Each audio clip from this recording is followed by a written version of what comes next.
Comment faire pour éviter le piège de la pauvreté? T'as-tu déjà posé la question de savoir pourquoi tant de personnes demeurent pauvres alors que il y a peut-être une minorité, je dirais 1% de la population qui s'enrichissent au quotidien? Est-ce que tu as peut-être posé vraiment la question de savoir qu'est-ce que font les riches et qu'est-ce que font les pauvres pour demeurer aussi pauvres? Donc, c'est ce que nous allons voir dans cette vidéo d'aujourd'hui. Mais en fait, c'est une série de 3 vidéos que je vais faire avec toi où je vais te montrer étape par étape comment faire pour pouvoir fuir littéralement la pauvreté dans ta vie. C'est sûr que moi, pour ma part, il y a beaucoup de principes à l'intérieur de ces 3 vidéos que je vais te partager, que j'applique aujourd'hui dans ma propre vie pour faire en sorte de fuir définitivement la pauvreté et attirer beaucoup plus de richesses dans ma vie. Parce que il faut comprendre que être riche, c'est pas mauvais en soi. Et le truc, c'est que la plupart d'entre nous, la plupart des pauvres, en fait, de notre communauté, ont été programmés pour rester pauvres, pour penser que les riches sont mauvais, les riches, ce sont des démons, ou bien tout ce qui touche à l'argent, lorsque tu parles d'argent, lorsque tu parles de la richesse, tu appartiens au diable. Donc, dans cette vidéo, je vais te montrer exactement quelles sont les causes de ta pauvreté, en tout cas si tu es dans une situation de pauvreté, et qu'est-ce qu'il faut faire pour pouvoir fuir cette pauvreté. Dans la deuxième vidéo, ce que je vais faire, je vais te montrer exactement un système que j'ai développé, que j'utilise après tant d'années de recherche auprès des mêmes mentors, auprès de personnes qui ont fait des programmes de coaching auxquels j'ai assisté. Je vais te montrer un système très simple que j'ai créé moi-même, que j'utilise au quotidien pour pouvoir bien gérer mes finances personnelles. Et enfin, dans la troisième vidéo, je vais te montrer une technique très simple pour pouvoir prendre le contrôle de ton avenir financier. Mais pour l'heure, dans cette première vidéo, il faut savoir que lorsque nous sommes dans une situation de pauvreté, on se dit que c'est toujours la faute des autres. C'est la faute du gouvernement. C'est la faute, par exemple, de nos parents. C'est la faute de mon père, de ma mère, de ma conjointe, de mon conjoint, de mes enfants, de mon oncle, des gens qui sont restés au village. C'est à cause des sorciers. C'est à cause de plein d'autres facteurs qui sont extérieurs à nous, alors que c'est pas toujours vrai. Le truc, c'est que j'ai remarqué que lorsqu'on est pauvre, on se met dans une situation où on est toujours en train de blâmer les autres. Alors que peut-être qu'il y a des choses dans notre vie qu'on fait qui nous maintiennent dans cette situation de pauvreté. Peut-être c'est notre état d'esprit. Peut-être que ce sont les actions qu'on pose chaque jour.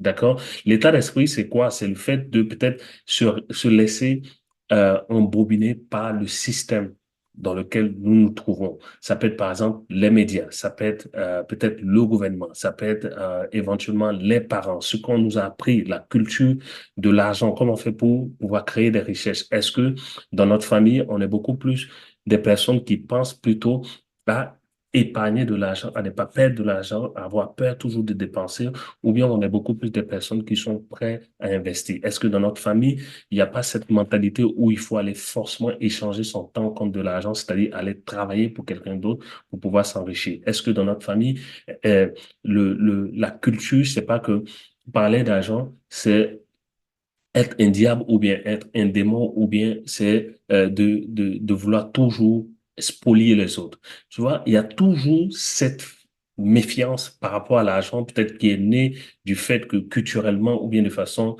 euh, inconsciente, on a été programmé à fuir la richesse, à fuir l'argent. Ça peut être aussi éventuellement le fait de pouvoir regarder des films qui vont toujours nous endormir. D'accord? Il faut savoir que le système dans lequel nous nous trouvons, c'est fait pour nous maintenir dans un système de pauvreté. D'accord? Pour pouvoir faire quoi? Pour pouvoir mieux nous dominer, pour pouvoir mieux nous contrôler, pour pouvoir faire en sorte que nous payons beaucoup plus de taxes, pour pouvoir faire en sorte de pouvoir contrôler nos finances alors que c'est à nous de prendre le contrôle de nos finances. Si tu prends, par exemple, du côté des riches, tu vas voir que, et ça, c'est peut-être une étude que j'ai faite, moi-même, j'ai essayé de remarquer, j'ai regardé beaucoup de vidéos, j'ai lu beaucoup de livres en matière de finances personnelles. En fait, ce qu'ils font, ils font les choses différemment.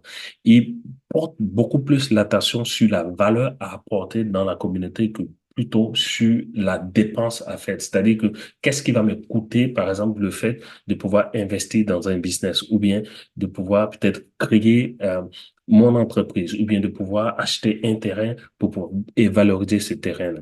Le risque, il est beaucoup plus dans cette optique où ils cherchent à faire les choses différemment, ils pensent différemment, ils cherchent à apporter beaucoup plus de valeur par rapport à toutes les autres personnes qui se trouvent dans sa communauté. C'est la raison pour laquelle il est riche, alors que le pauvre, au contraire, il cherche beaucoup plus à avoir cette valeur. Il crée pas de valeur, il cherche toujours à consommer, il ne produit absolument rien, il cherche toujours à être un consommateur et il est prêt à dépenser pour pouvoir obtenir de la valeur, alors que le riche, non, ce qu'il fait, il dépense pour pouvoir créer de la valeur. Donc, faire les choses différemment, il faut savoir que euh, ça prend vraiment une autre attitude. Parce qu'il faut comprendre que être riche ou pauvre, c'est de façon automatique. Ceux qui sont riches, c'est pas par hasard, c'est parce qu'ils ont une certaine attitude, ils ont un certain mindset qui les pousse à la richesse. Ils posent des actions au quotidien qui font qu'ils deviennent riches de façon automatique. Alors que les pauvres posent des actions de pauvreté au quotidien. Ils ont un état d'esprit qui est très, très pauvre, comme je l'ai dit tantôt, toujours se laisser euh, contrôler par les autres, par son patron, par le gouvernement, par les parents, par le conjoint, la conjointe, par les enfants, ou bien par le système éducatif, ou bien par les médias aujourd'hui, avec tout ce qu'on a sur les réseaux sociaux. Et ça maintient dans un état de pauvreté. OK? Le pauvre est toujours prêt à avoir le dernier téléphone, ou bien à avoir la dernière marque de vêtements, ou bien avoir la dernière marque de chaussures, ou bien il est toujours prêt à dépenser pour être bien vu, pour peut-être augmenter son statut social. Il n'est pas prêt à faire des efforts pour créer de la richesse, pour apporter de la valeur. D'accord? Il n'est pas prêt à être un créateur, mais beaucoup plus à être un consommateur. Et ce qu'on va voir dans la deuxième vidéo, c'est ça. Je veux montrer de façon concrète, je veux te montrer que il y a des actions dans nos vies qu'on pose qui font que on devient pauvre de façon automatique. Et pour éviter cela, il y a une certaine attitude qu'il faut avoir. C'est-à-dire qu'il faut réinitialiser son état d'esprit. Il faut, en fait, reprogrammer son état d'esprit et penser comme les riches, de sorte à pouvoir sortir du piège de la pauvreté. C'est important que tu prêtes attention à ta manière de réfléchir, à ta manière d'agir, à qu'est-ce que tu fais au quotidien, comment tu gères ton argent, comment tu poses des actions pour pouvoir t'enrichir. Est-ce que tu es beaucoup plus enclin à faire des dépenses pour obtenir de la valeur, ou bien tu es beaucoup plus quelqu'un qui veut faire des dépenses, ou bien qui est prêt à investir pour pouvoir apporter de la valeur. C'est là la grosse différence. Donc, c'est ce que nous allons voir dans la prochaine vidéo. D'ici là, porte-toi bien. Je te dis à très, très bientôt. Bye bye.